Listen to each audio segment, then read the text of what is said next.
Okay, so this is the solution for question 10, which is one of the homework questions last week. Okay, so you can take a look that for part 1, okay, we need to clearly define what is the x.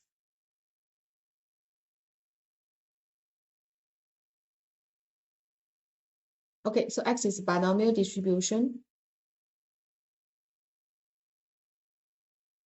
Okay, so there are 10 interviewers, and the probability of the interviewer passing a candidate is 0.9. Okay, so we'll get the answer as this.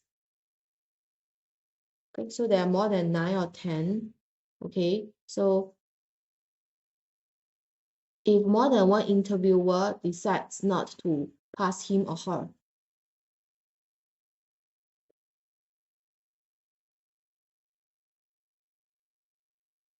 so we need to have 9 or more interviewer which accept the candidate. So get this answer. Okay, so far? Okay, now we look at part 2. Show that the second part is for the second round, there will be a panel of 5 interviewers. The probability of each interviewer passing a candidate is 0.8.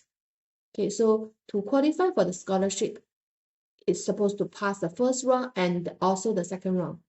Okay, so it's multiplication because it's a sequential event. Okay, so it's highly applicable to your case. Both of you are doing very well in academic, so you should apply scholarship after your A level. Santosh got more chance. Santosh, after you get into army, I think government will give you more choices for government scholarship. Okay, please work towards it.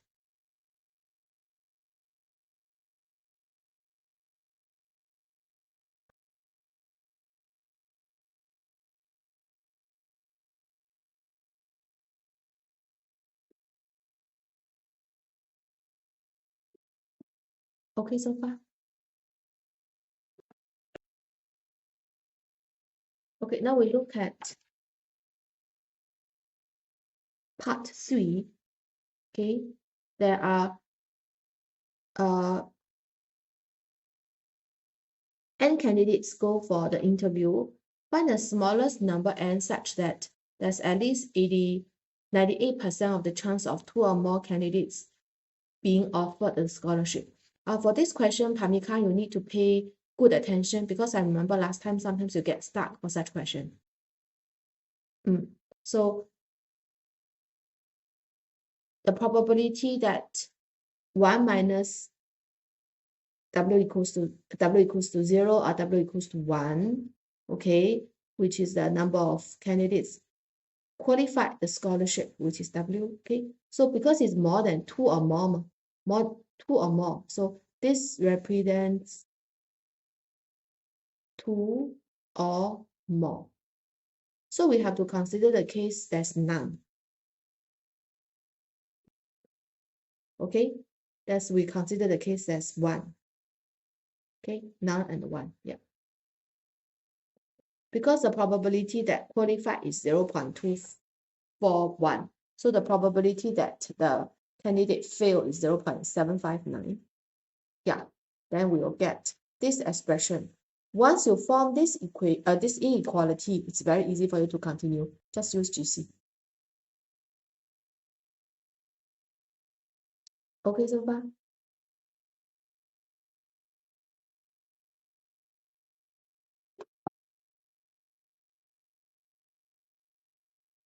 Yeah, okay. So I'll give you some time to write down the working. After that, we'll continue with question 16. Give you 1 minute on it. Anything you want to clarify? No. Okay.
Now we look at the next question, which is question 16.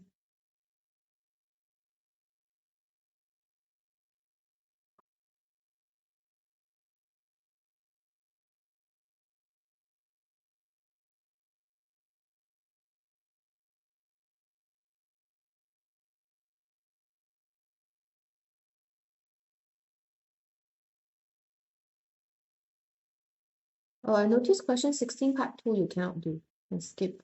So we look at part 1 first. Oh, sorry, part 2 can do. Sorry, part 2 can do. Apologize. Okay.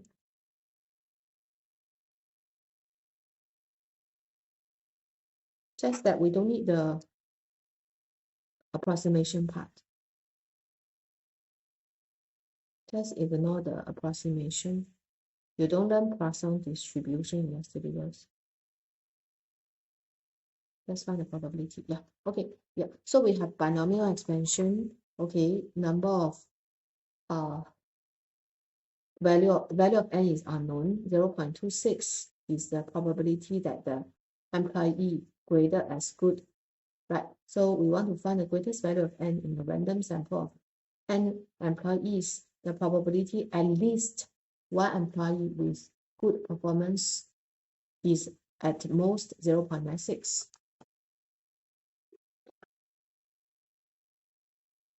So we can form this probability of x greater or equals to 1 is less or equal to 0.96.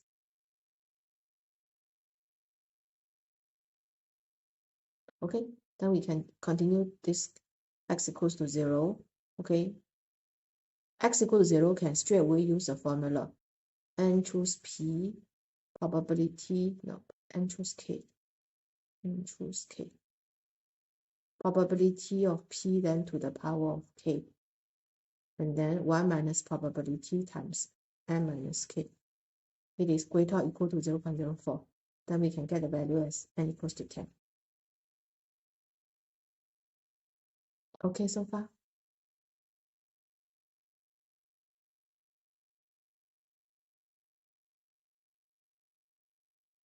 Yep. Okay, so after that, we can find n as a make n as a subject formula. Okay, n is greatest value is 10.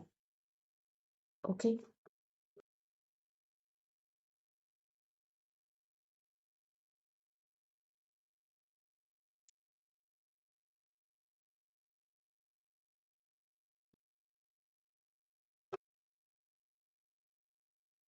Well, part 2 just used by GC lah. No need to use approximation. Not necessary.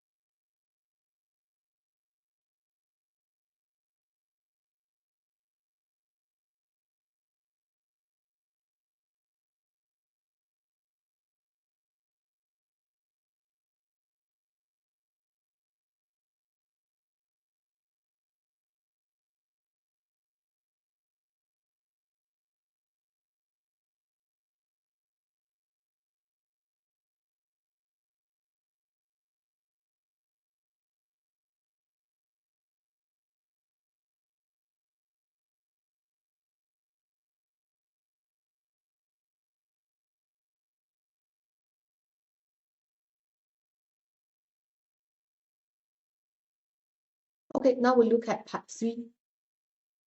Part 3.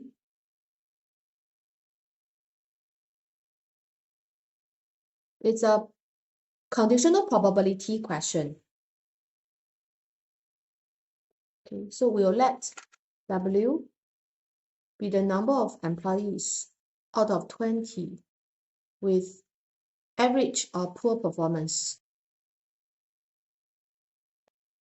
So for average and the poor performance, you add the probability up. The probability equals to 0.7. And there are 20 employees. 0.7 of them will get average or poor performance. So Find the probability that at least 12 employees with average of poor, given that less than 17, okay? At least we interpret greater equals to 12, okay? And then less than 17, less than 17. And then we use the conditional probability formula. Probability of A given B equals to probability of A intersect with B divided by the probability of B. Okay. And we can get the final answer as 0.873. All these, please use your graphing calculator to do. Use binomial CDF to try them. Okay.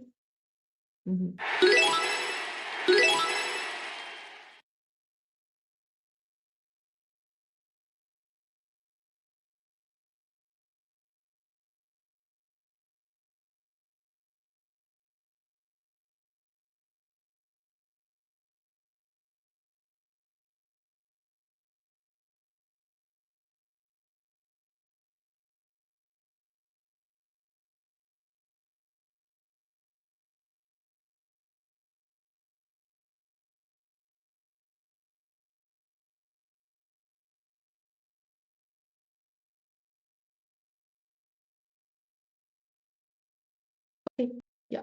So I'll start the normal distribution, a new topic, in 30 seconds. Is there anything you want to further clarify on binomial distribution? No. Oh, then I just start. I just start normal. For part 2, right, Yeah. is it using binomial CDF? Use binomial should have something similar as the answer. Yeah. Like Look on at the GC, same. it's using binomial CDF. CDF, yes, CDF. Because I tried that and I'll get. What kind of answer do you get? I got 0.109. 0.109. I think should be okay. The difference is very small. Should be fine. Because you haven't Okay. learned Poisson. Poisson is a different distribution. So the answer is about the same is okay. Yeah. Thank you. Okay. Okay, now we do normal distribution.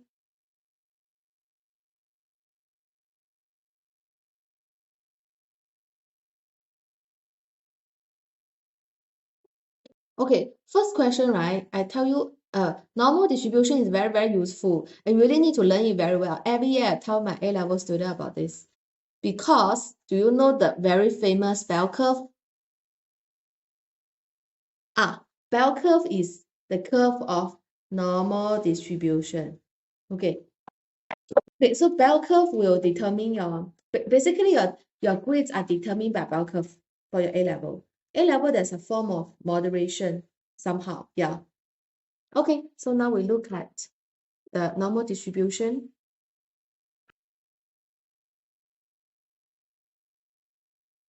Previously we talked about discrete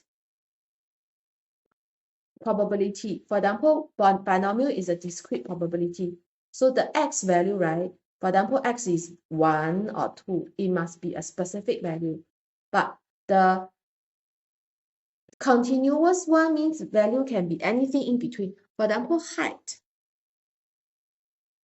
Okay, height of a student in a J2, in J2 of certain college.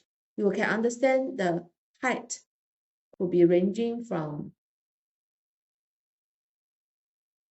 I think, 150 cm all the way to, maybe nowadays the students are very tall, 198 cm, let's say. Yeah, so this is the range of value. So it can be anything in between. H can be 1.5, 1.5, can be 1.7, 0.112. It depends on the measurement instrument. You use electrical meter, you use measuring tape, you use other things, you use ruler, the accuracy will be different, but it's continuous. It can be any value from 150 all the way to 198, could be any value. Yeah. So now we look at one of the example for continuous distribution. Okay, so the waiting time.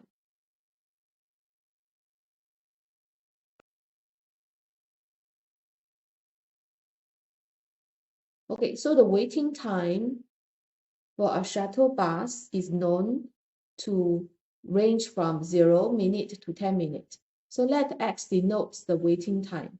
So clearly, X is a continuous random variable as it may assume any values from, okay, from 0 to 10.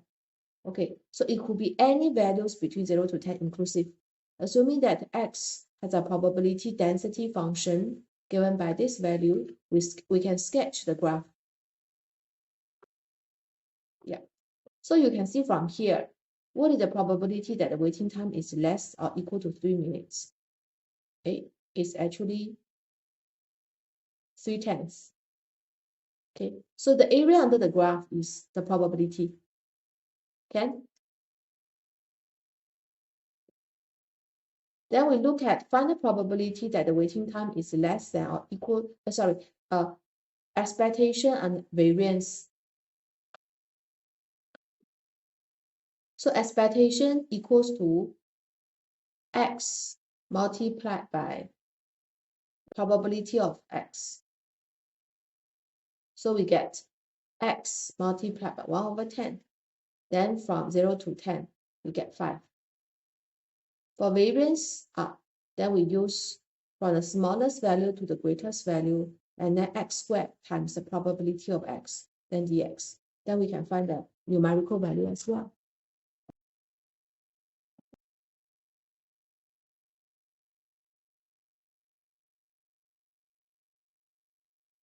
Okay, so far?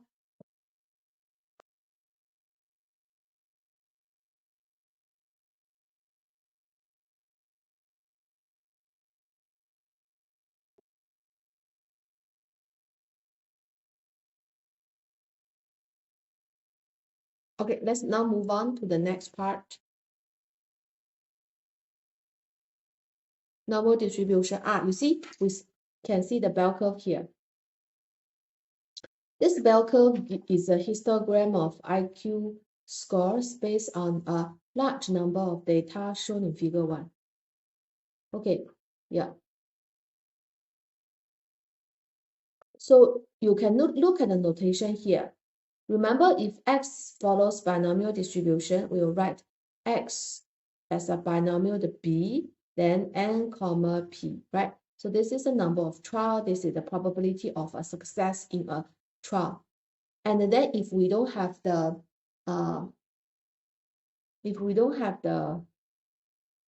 binomial distribution, instead we have normal distribution, then we are going to have mu and sigma squared. Mu is actually the mean.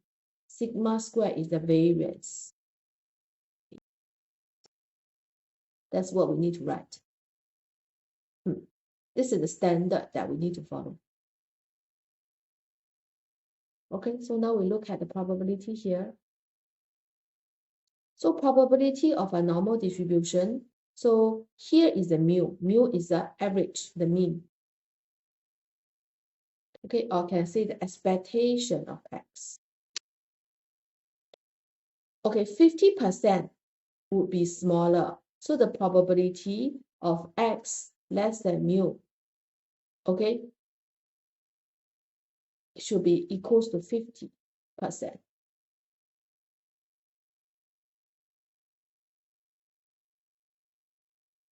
Yeah. And for normal distribution, you need to understand it will normally theoretically go all the way into negative infinity, go all the way into positive infinity, theoretically, but in practice, it's not possible. Okay, so the symmetrical line of symmetry is here, which is X equals to mu. It's a vertical line. This is the line of symmetry.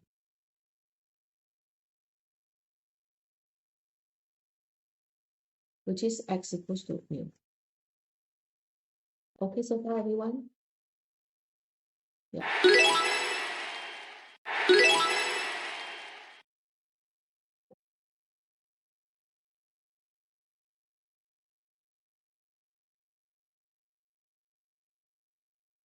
So now we look at, if we compare the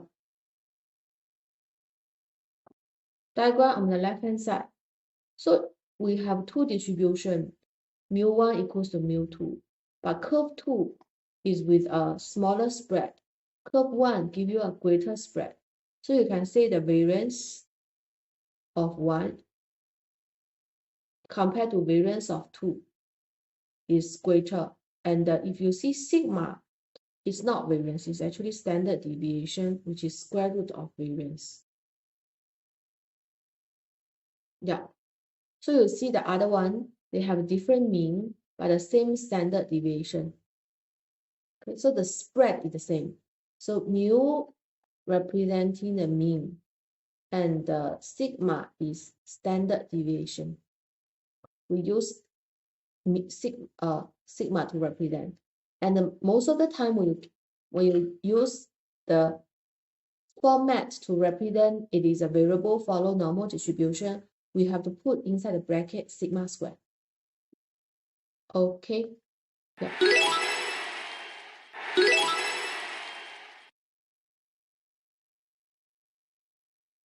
Okay, so now we look at example 2. Given that the x follows normal distribution, 23 is the mean, 12 is the variance. So what is the probability that it is less or equal to 23? Of course, the value should be 0.5. Okay, 0.5. Yeah. So what about the probability that x less than 23? What do you think? Can I hear from Pamika? What is the answer? What is the probability that x is less than 23?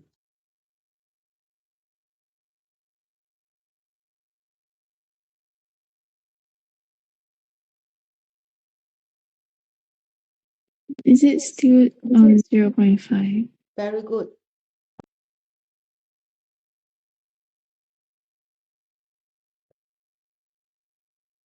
Because the probability of x less than 23 equals to the probability of this, okay, minus the probability of x equals to 23.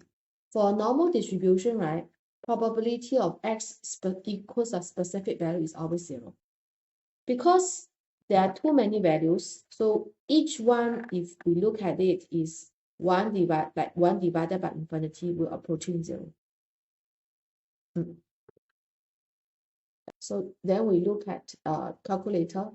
Let's see how we can key in. So you do to the distribution. Okay, I'm going to start my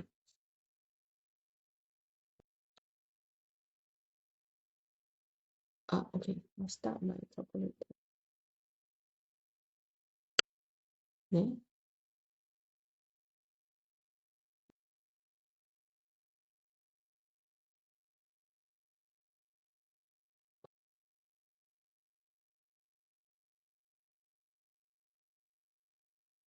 Okay, I'll share screen with you.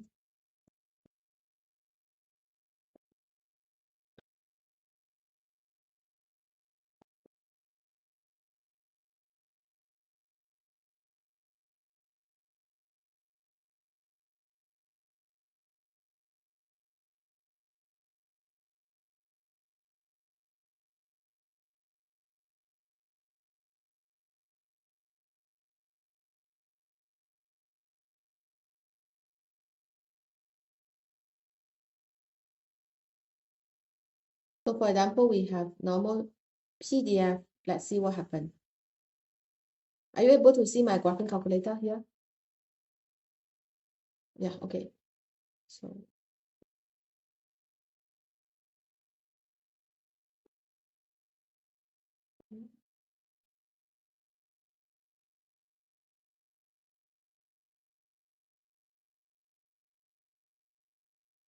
we can have some random value. Yeah, so x equals to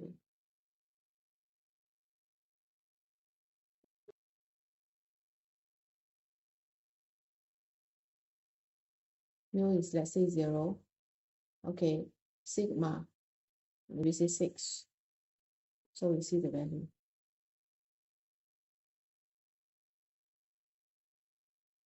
So this is a normal PDF. Okay, the file is open.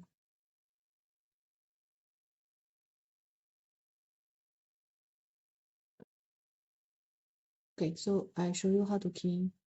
Okay, so first of all, we go to second distribute. After that, we choose normal CDF.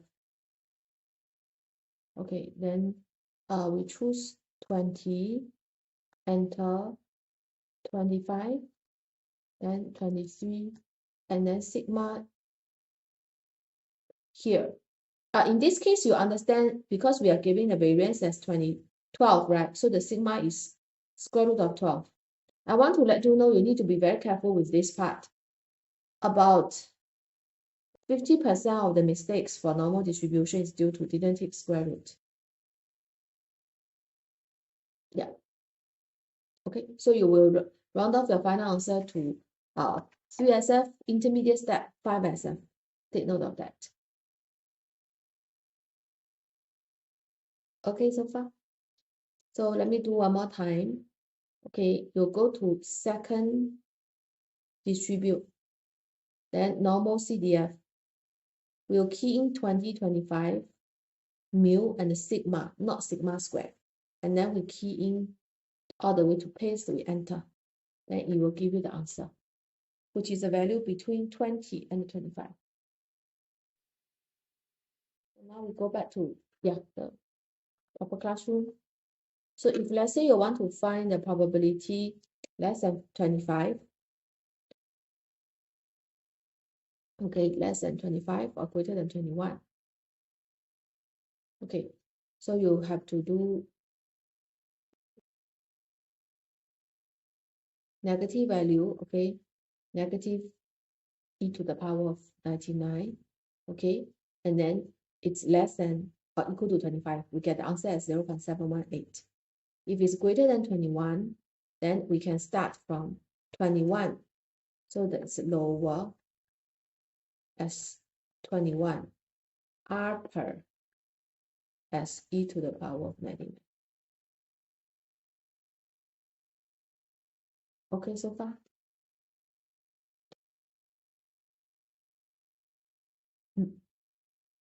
Yeah. So you can see because of the symmetrical property of normal distribution, what we notice is the value less than 21 and greater than 25.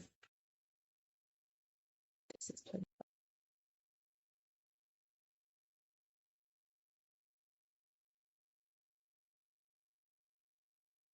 Oh, sorry, this is 25.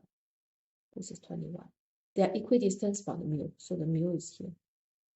23.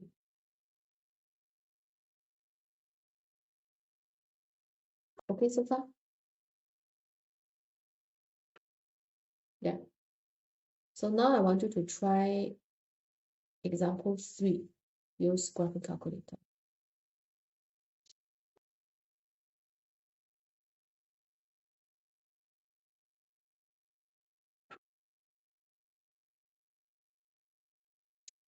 So from here, what can you tell if we draw the distribution?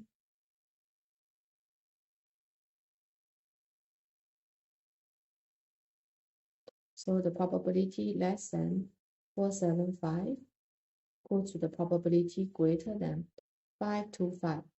This means 475 and 525 are 2 points on the distribution graph, which are equidistant from mu. So you can find the mu from here.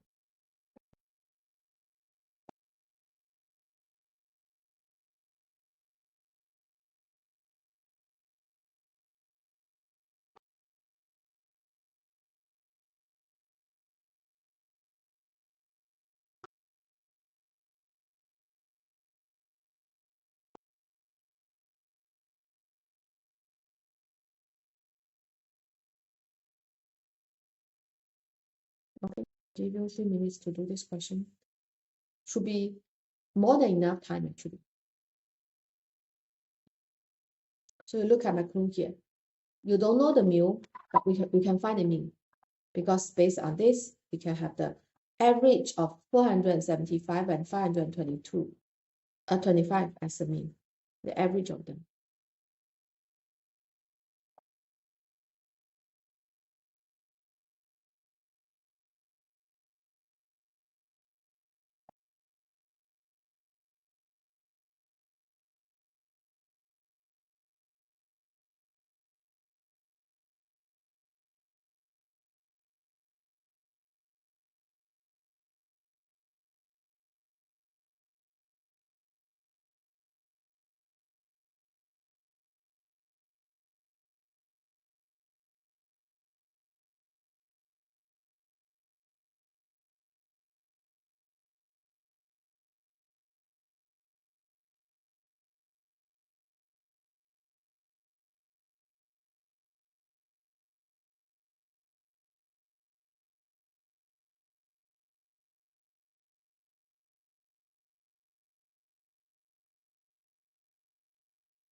Here you can see the working on the board.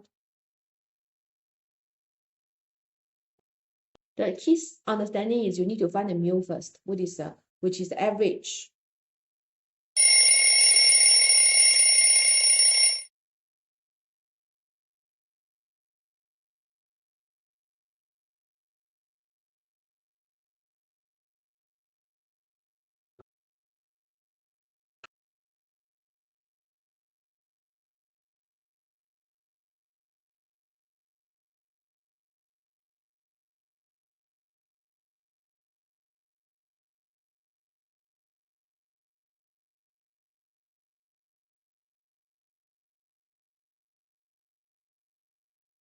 Okay, can you understand? After that is, yes, Pamika? For normal distribution, right, sometimes when you need to key in like the lower or upper limit, then it's either you key in negative E99 or E99. Then how do you know that that value that you key in is sufficient enough? Because for my my maths test, there was one question that E99 was too small, like the value was too small. Then the teacher said that I had to key in like 99999 to get the correct answer. Can you send me the question? Okay.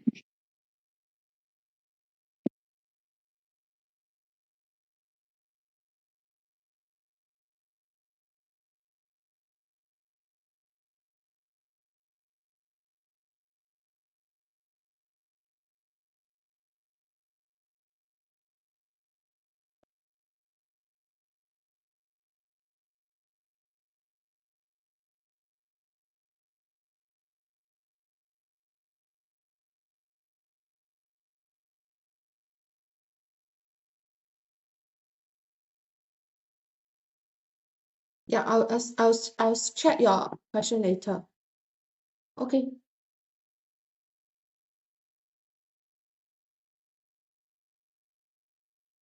So now we look at if we are given the probability. Okay, so for example, for 14 part A, we want to find this A, right? Whereas the probability that x is less than A is 0.01.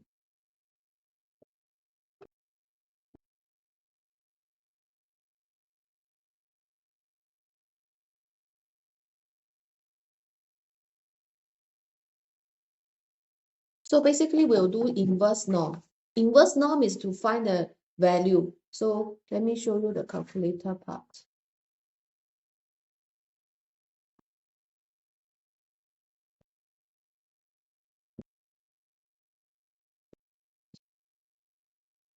Let me share screen with you.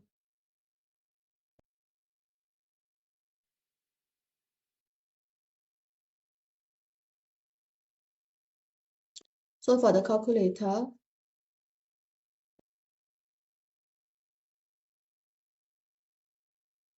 we need to key in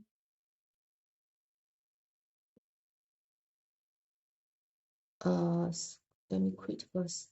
Second distribute, and then inverse norm, number 3.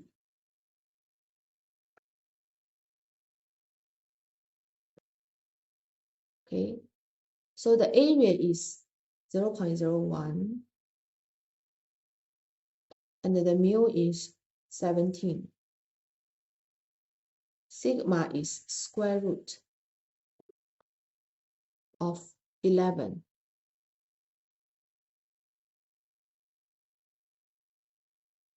Okay, so we'll get this value 9.284, blah, blah, blah. So that's our answer. Okay, so this is how we key in. Basically, is use second distribute. Then we choose inverse norm, which is number 3. Yeah, then we paste. Okay, can you understand so far? Okay. Sharing, we'll come back to this. So if let's say it is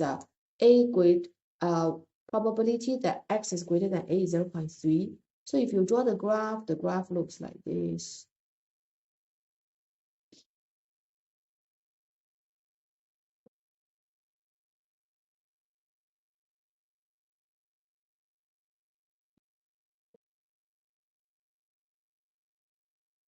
So we can reverse to get 0.6, 0.7. Okay, you get this part. Then you can get a equals to 18.7. That is the working.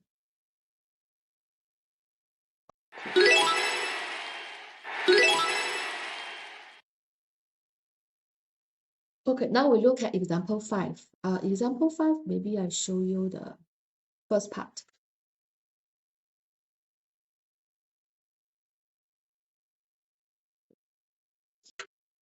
Okay, so the marks obtained in a math exam are found to be normally distributed with a mean 60 and standard deviation as 15.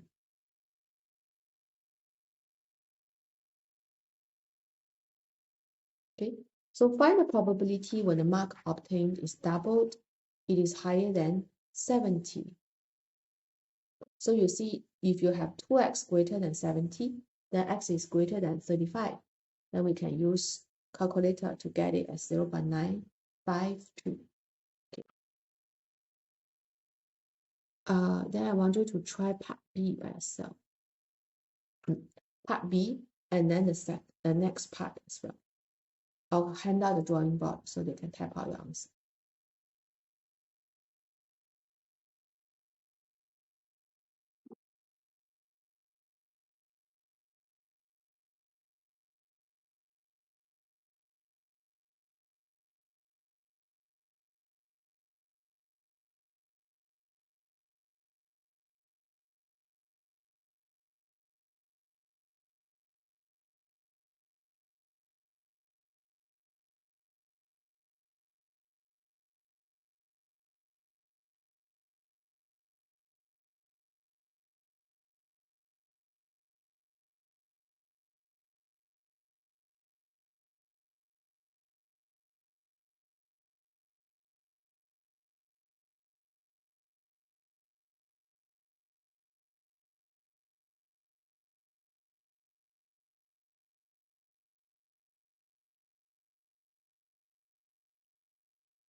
I think this last part is not so straightforward.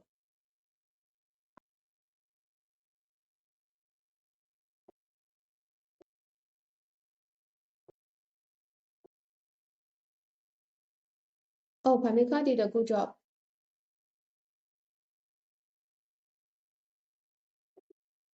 Very good.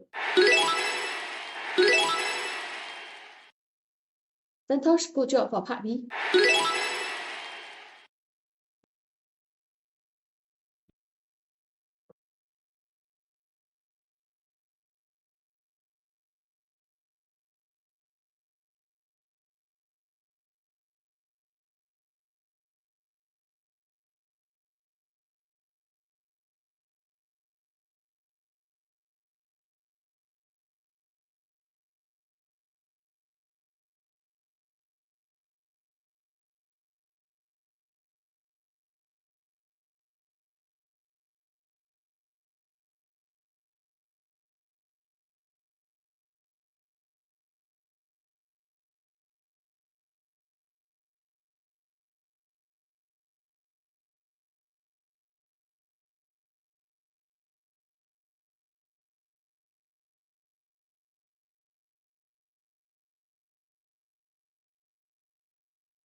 Santosh, do you need help for the second part? I think I got it. Okay.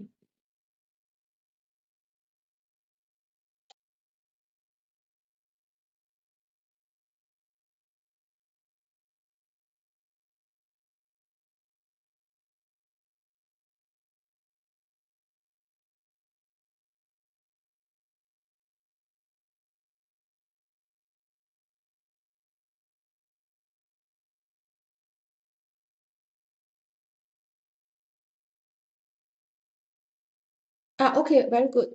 Wow, both of you did very well.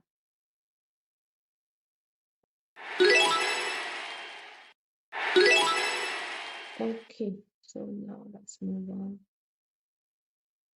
So we'll talk about standard normal distribution. Okay, I think this is slightly less easy compared to just now the part which we always talk about normal distribution, especially for Singaporean students, O level, A level, we all need to do normal distribution to give the grades. Yeah. So we look at 4.5 part 4. The section 4.5 will have the Z as normal distribution, 1 as a variance, also standard deviation also equals to 1. 0 is the mean. We also call it mu. Okay, so now let's look at if we want to have between -1 and 2, okay, we can get the answer as 0.819. Okay, so we just use the standard normal CDF. Take note that the mu is 0, sigma is 1.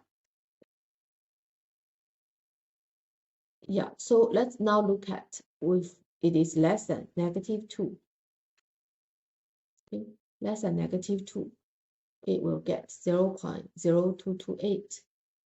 And now I want you to try to find part 3 and part 4 by itself. Part 3 and part 4 by itself. Okay, I'll give you 4 minutes for that. You can type out your final answer. So the Z, right, is normal distribution, 0, 1. We'll always use Z to represent the distribution. Okay, we can start now.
Okay, once you're done, you type out your answer.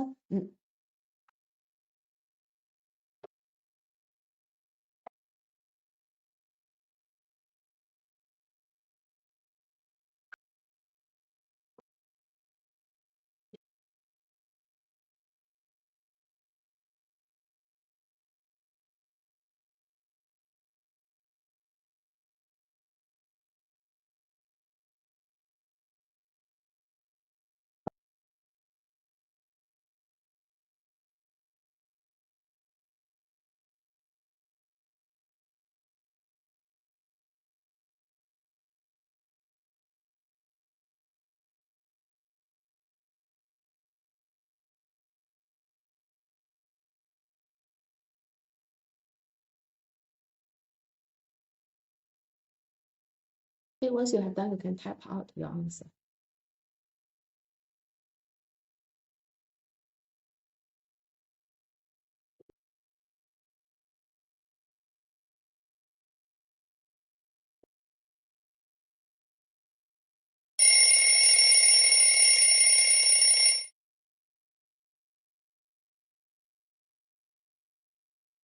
By now, if you know the working, you should actually be able to do. So let's look at 3 and 2 and 3. It should be of the same answer. Why? If we sketch the bell curve, 0 is in the middle as a line of symmetry. So for z less than -2 is here. It should be the same probability as probability of z greater than 2. It should be the same value. And then we look at the next part, that z is greater than 1.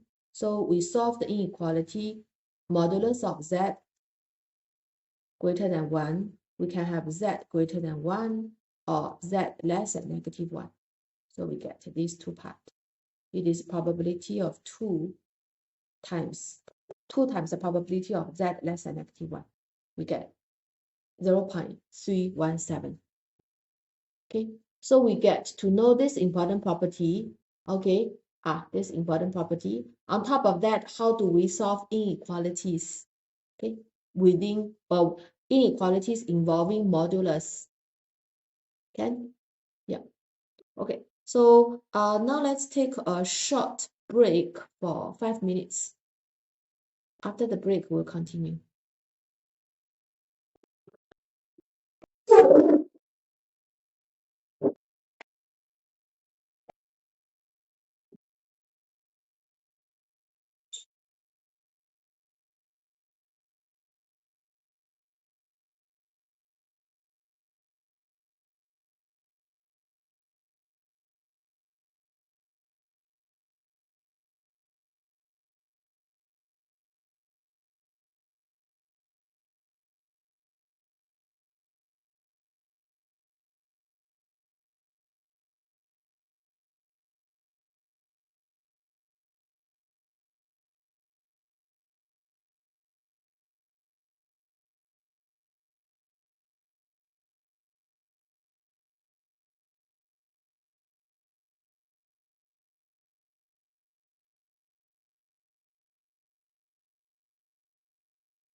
Okay, now let's start. Question. Let's look at the next question.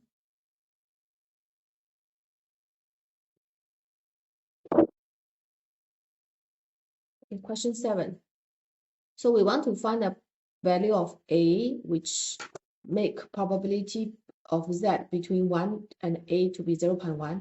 Key into calculator. Okay.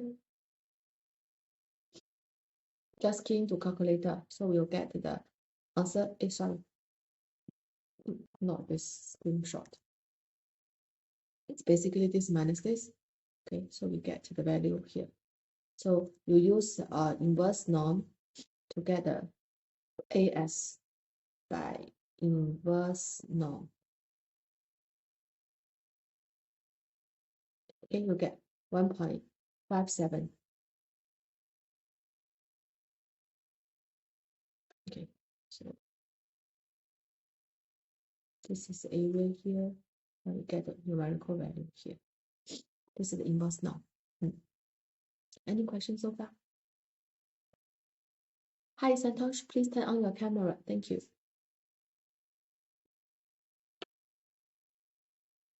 Thank you.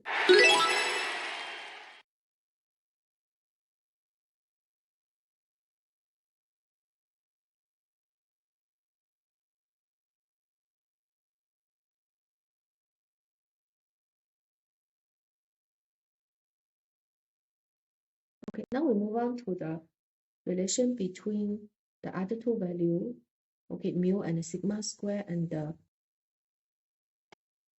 the standard, the second one, this particular one is called standard normal distribution. Okay, so we can see the graph. We are able to convert the non-standard normal distribution to normal distribution. So from this to this, what we have to do is one is minus mu. Second one is divided by sigma. Okay, we'll minus mu divided by sigma. Okay, so far? Okay. So now let's look at example 8. Example 8, we have non-normal distribution at first. Okay, 190 and sigma square. And it's given that the x greater than 220 is equal to 0.3. Okay, so what we can do is we minus sigma, minus mu divided by sigma. Okay, on both sides of the inequality here. So we have x minus mu, okay, divided by sigma. 220 also minus mu divided by sigma. So this is a z. So we get the final answer is 0.3. Then we can continue. Okay, because we can straight away replace x minus mu divided by sigma to replace it by z.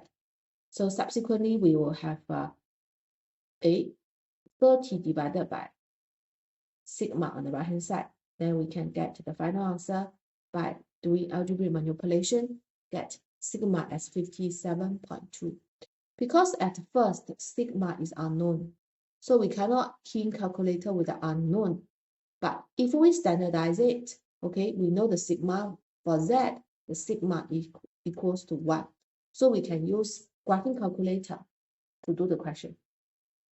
So the whole idea of this whole process, okay, is called standardize. Okay, standardization. Okay, what are the two things we do? One is minus mu, the other one is divided by sigma.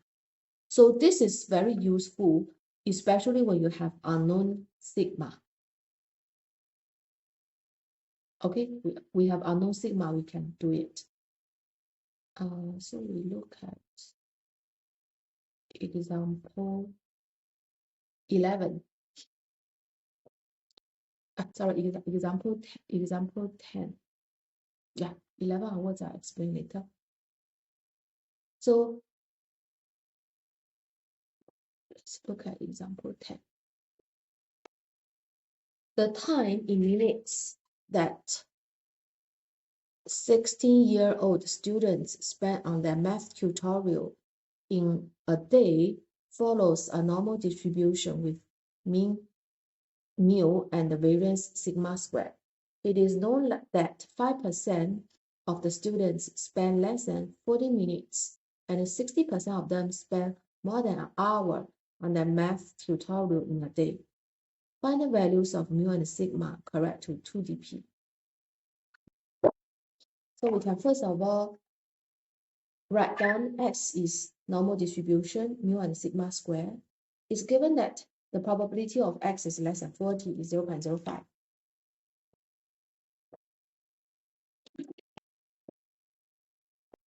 But because we have unknown mu and sigma, we have to standardize. So we can replace x minus mu divided by sigma with z. And then we can use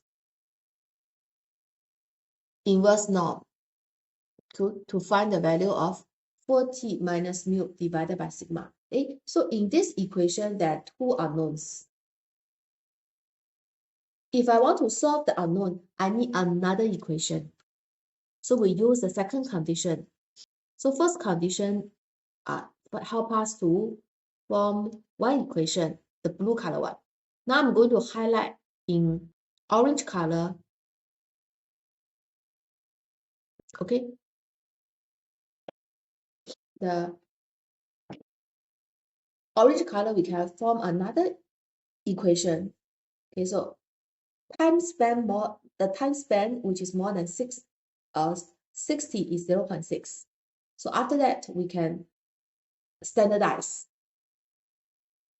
and use calculator, we can get another equation. So you can solve two equations using GC and get the answer of mu and sigma. Okay, so this question we have mu and sigma both as unknown. So in order to solve the two unknown, we should form two equations. So in the question, there are two key sentences for us to form the two equations that we can use GC to solve. Okay, so now I'm going to give you 2 minutes to write down the working.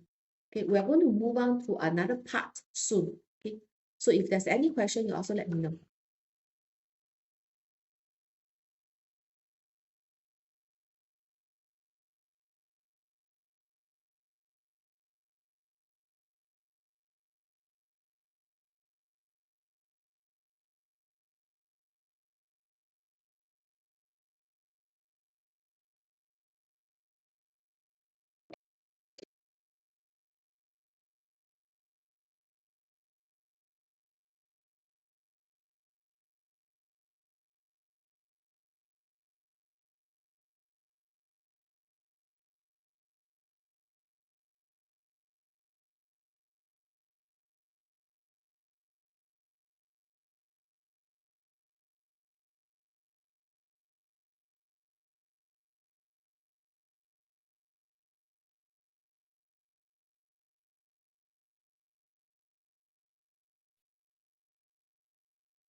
Okay, so now, do you have any questions so far on normal distribution?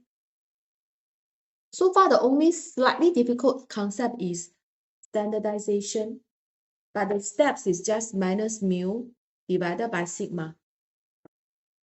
Okay, both of you okay so far?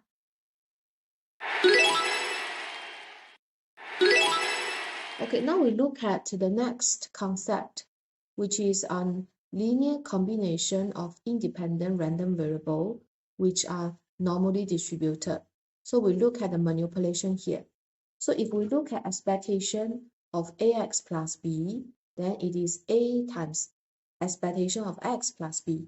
So if we have ax plus or minus by, we can split variance is different. So variance of ax plus b equals to a squared times variance of x. So we think about what is the variance of b. What is variance of b? Is there any variance in the constant? Don't have, right? So it's 0. So therefore, let me take back that drawing board. So therefore, I can say variance of ax plus b, okay, equals to variance of ax plus variance of b. Variance of b is actually 0, right? So eventually we can have it as variance of ax. Then we can take out a, become a squared times variance of x. Okay, so far?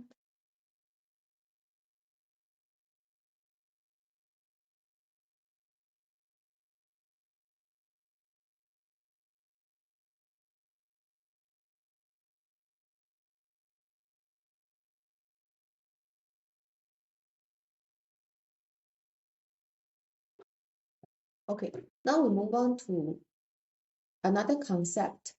Can someone explain to me why the expectation of b is still b?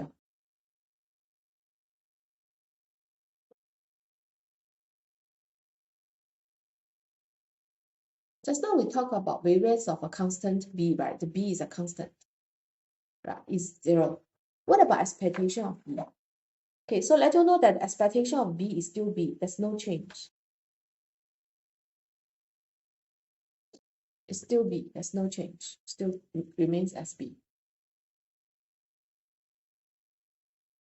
Okay, because expectation is the average. No matter how many times you take the value of b, the value still b. So the average or the mean still being b. This is a special property for constant term. There's no change in the expectation. There's no change in the variance. Expectation is just a value itself. Just like, for example, what is expectation of 10? Still 10. What about the variance of 10? It is going to be 0. Okay, so far? Okay, so far?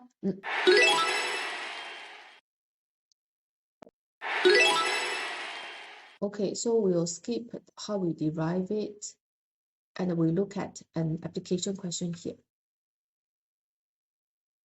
Question 11.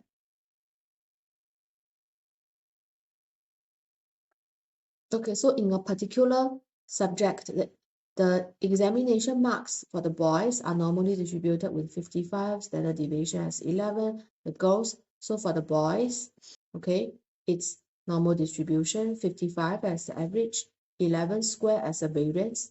For the girls, it is 58 as a mean, standard deviation as 8 square. Standard deviation as 8, so the variance is 8 square. So if one boy and one girl are chosen at random from the complete list of candidates, calculate the probability that the sum of the two marks is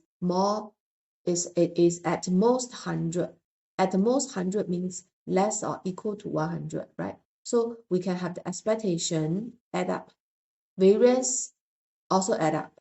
Then x plus y is normal distribution, mu as 113, variance as 185. So then we use calculator, we can get the answer as 0.170.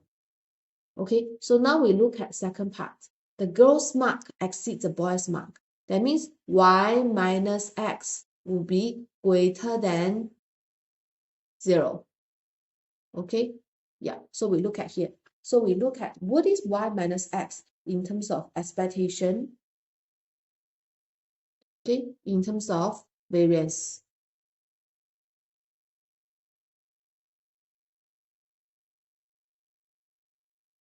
Okay, so in terms of expectation, it's 3. variance, it is, although you'll see the minus here, it is always to plus the variance. This is illustrated here. You can see variance of ax plus by or variance of ax minus by is the same. It is still plus. Something like uncertainty is more uncertain. Yeah.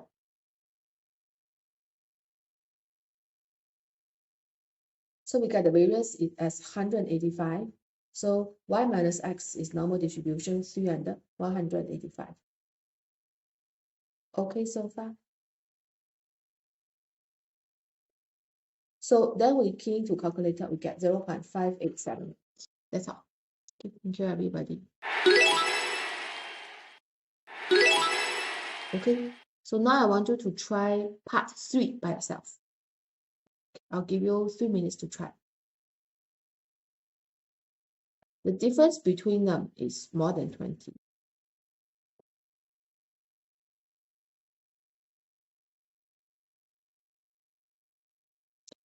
I think you can straight away use the y minus x property here to get the answer.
You can type out your answer once you have done.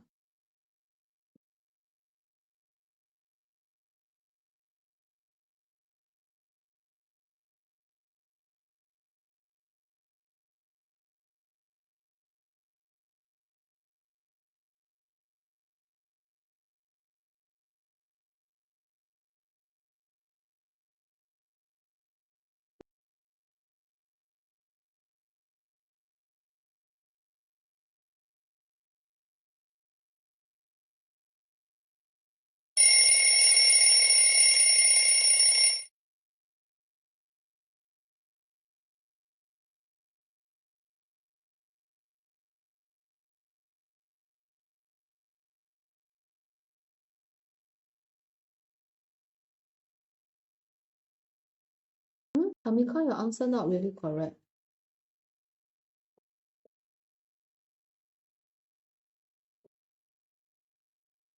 Santosh, have you done part 3?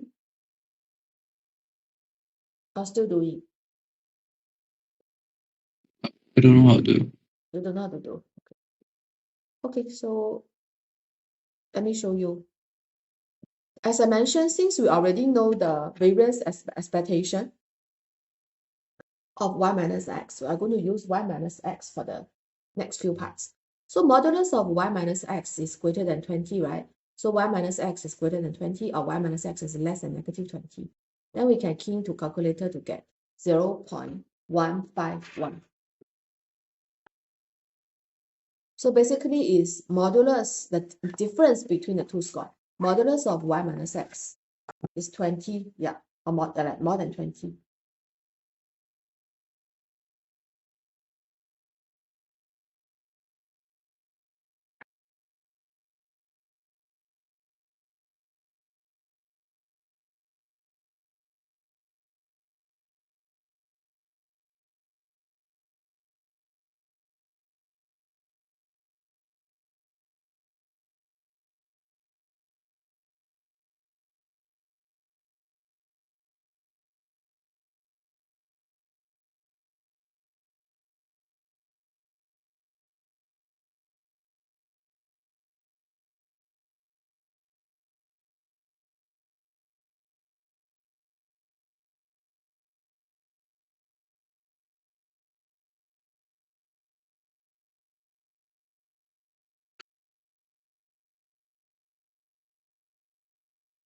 Okay, so now we move on to the next part. Can you understand? Can you understand, Tamika and Santosh? Okay, yeah.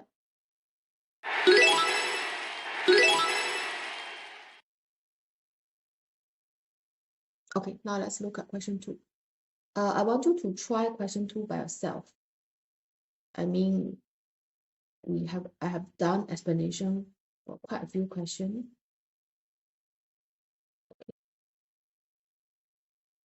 So we are looking at find the probability that 5 randomly chosen peppermint tea bags contain a total of more than 21 grams of tea. So 5 randomly chosen is x1 plus x2 plus x3 plus x4 plus x5. It's different from 5 times of, okay? So if it's 5 times of 1 peppermint tea bag,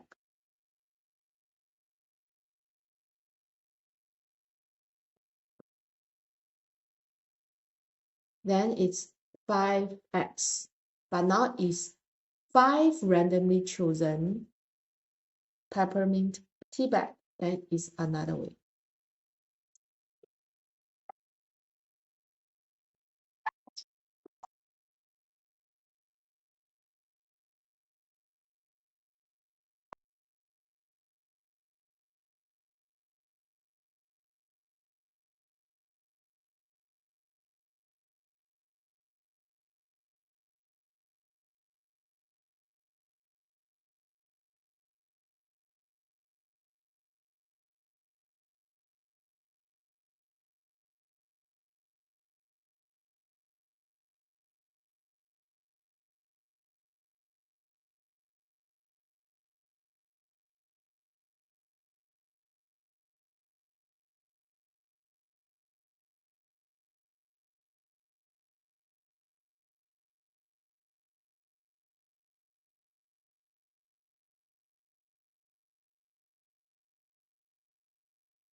Okay, so you can type out your answer.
Amika, okay for the okay for the first part. Santosh, do you need help?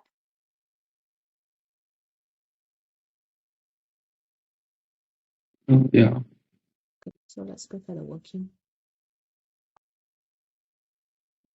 So I want to later talk about the difference between 5x1 and all that. Okay, so first of all, you see the expectation of x1 plus x2 all the way to x5. It is 20.5. Then the variance of x1 plus x2 plus x5, okay, is 5 times 0.12 squared, which is 0.072. So the probability it is greater than 21 will give you 0.0312. So please spend 2 minutes to write down the working first, then we have discussion.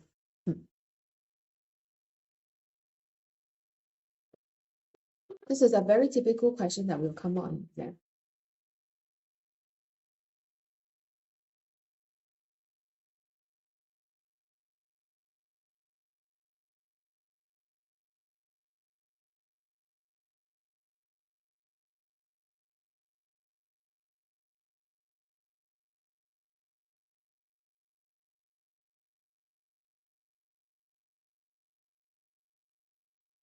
Sir, how do you use the GC to solve this?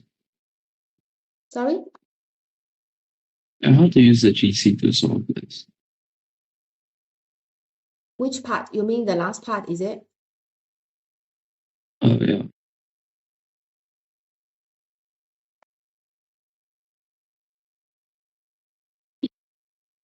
Okay, so I'll show you how to do it.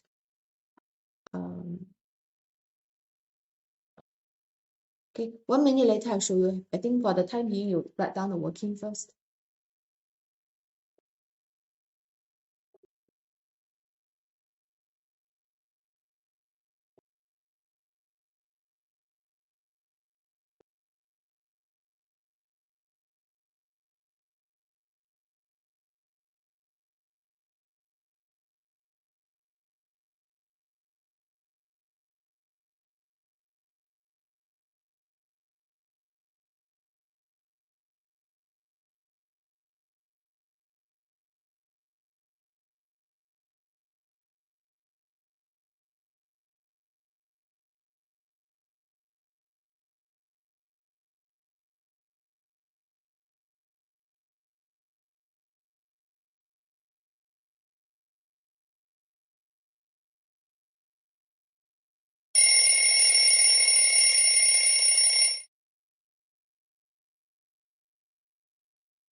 Okay, so I'll share screen with you, and I'll show you how to do it. Are you able to see my GC here? Oh, yeah. Yeah, okay. So Santosh's question is how to get that final answer, right? So you have to do second distribute. Okay, then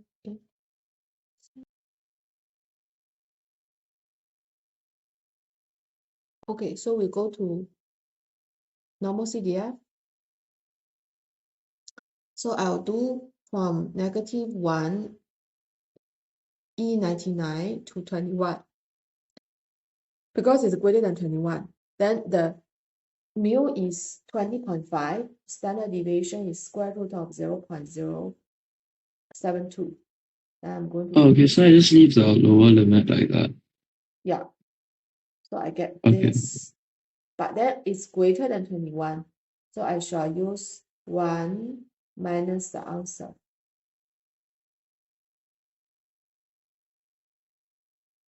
Yeah, this is my answer, 0.0312. Okay? Okay. Yeah. Yep. Thank you. So I collect back the drawing board. So my method just now is to find the all the way until 21.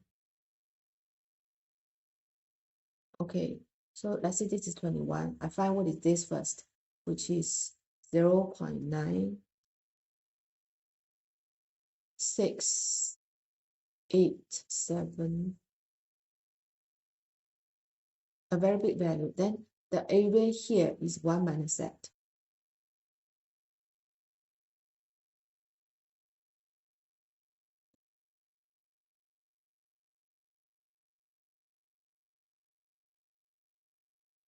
Yeah, that's all. Okay so far?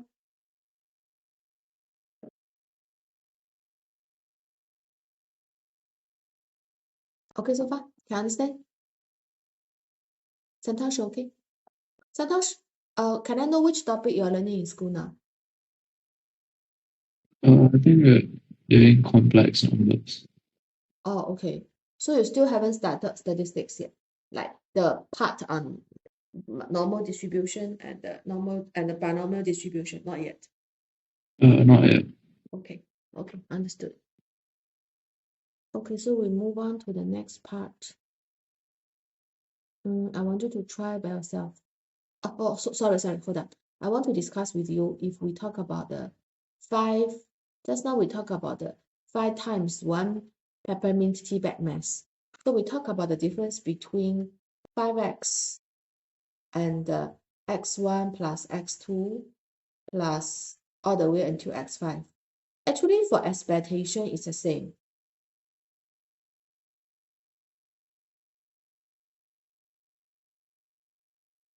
It's the same thing. It's still 5 expectation of x, but the variance is different.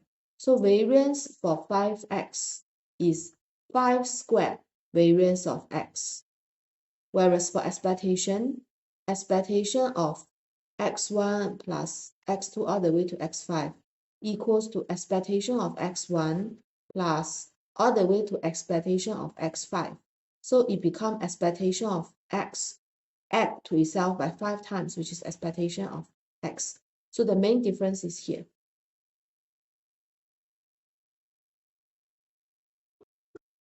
The first case we will say 5 times the mass of a tea bag, or 5 times of 1 tea bag's mass.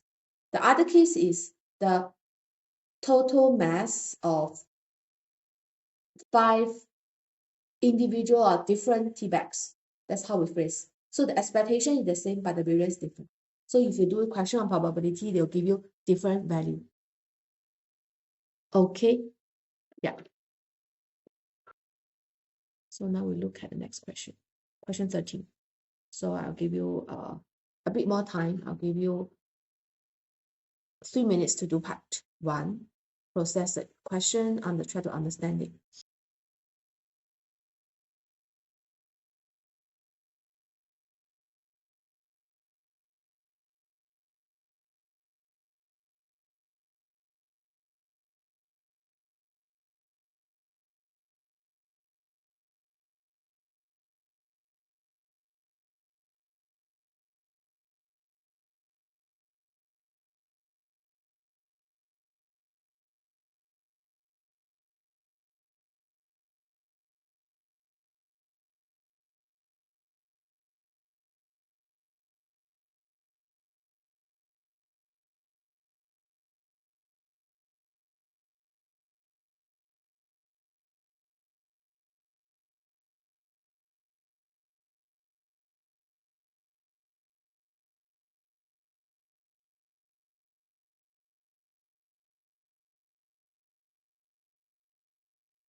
Okay, so you can type out your answer for the first part. There are a few parts for the question. Hope you have done the first part of the question.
Pamika, your working is a bit weird.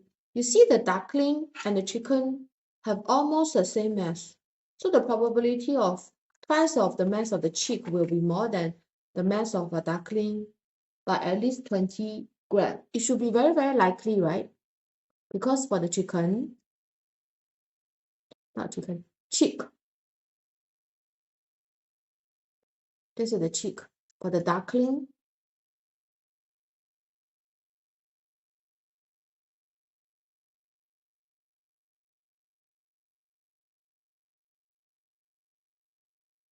we have these two values. These two, right? Let me check. Santosh's answer. No, Santosh. Okay, not really. Okay, class, look at here. This is the working for the first part. Basically, as I mentioned, we have C and D representing the mass of chick and the duckling respectively. So we want to find like the probability twice the mass of the chick. So it's 2 times C is more than the mass of the duckling, 2 times C minus D. And then we can get the answer. Yeah.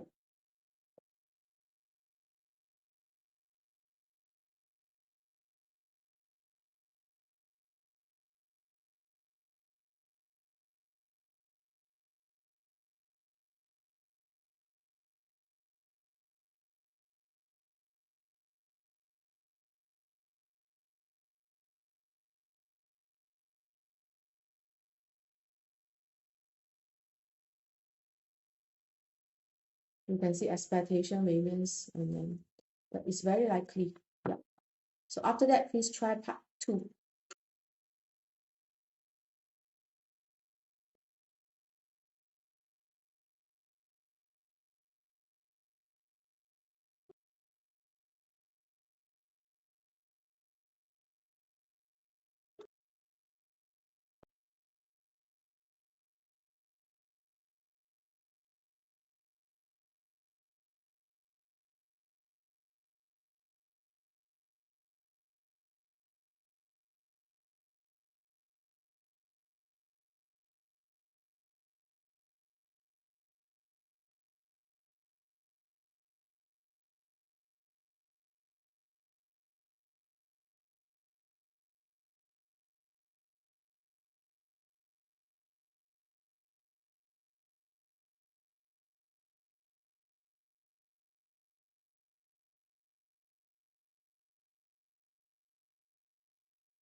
Okay, please try question 13, part 2. I'll give you 2 minutes to try. 2 more minutes to try.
Santosh, the answer is close, but not exactly.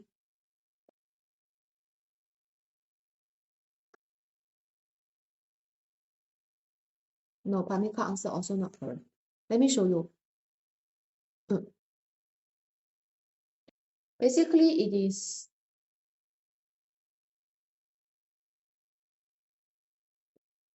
sorry, it's not C plus D.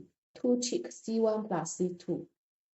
C1 plus C2 is basically mu is 198. The variance is 2 times 14 squared because C1 plus C2.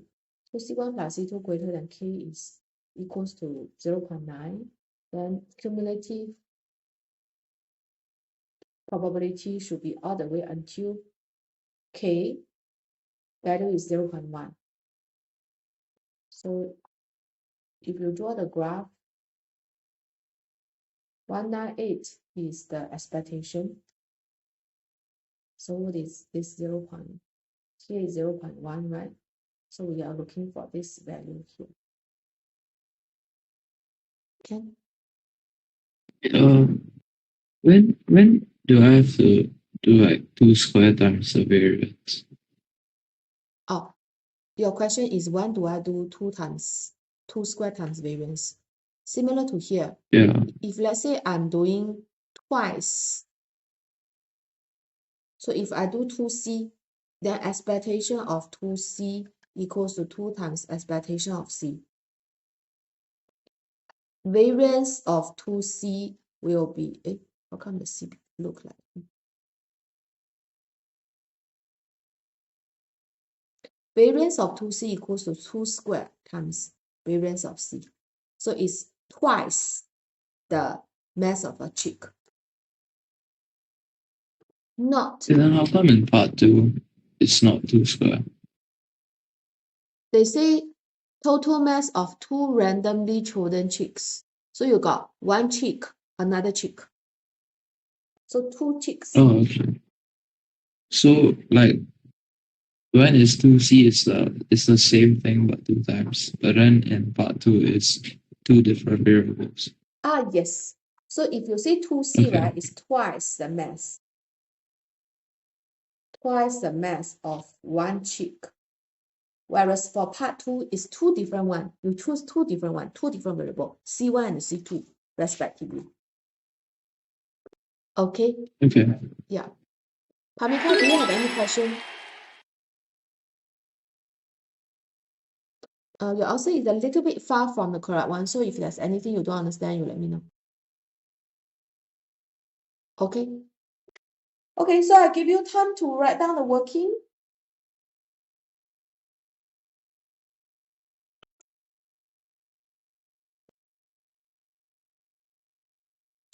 And also you can look at part 3. Part 3, we're looking for the probability that the average mass of two randomly chosen chicks. So C1 plus C2 and 3 randomly chosen ducklings. So we have D1 plus D2 plus D3. Then we look for, they talk about the average mass, right? So we divided by 5.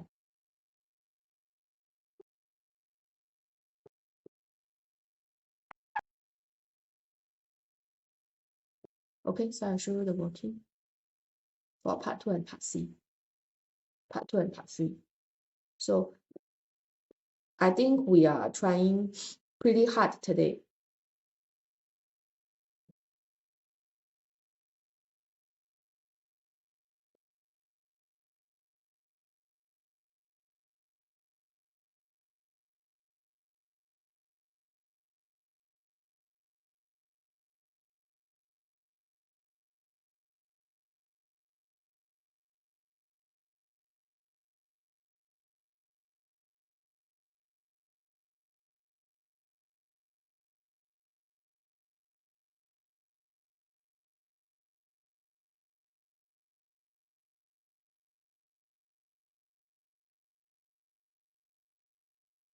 Okay, so once finish this, I'll give you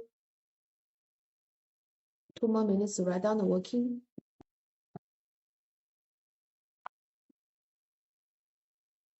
You can see that for part 3, we can change to this one. So expectation of C1, C2 plus D1, D2, D3, variance of C1 plus C2 plus D1 plus D2 plus D3, you will have different value.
Okay, so I'll let you know the homework today.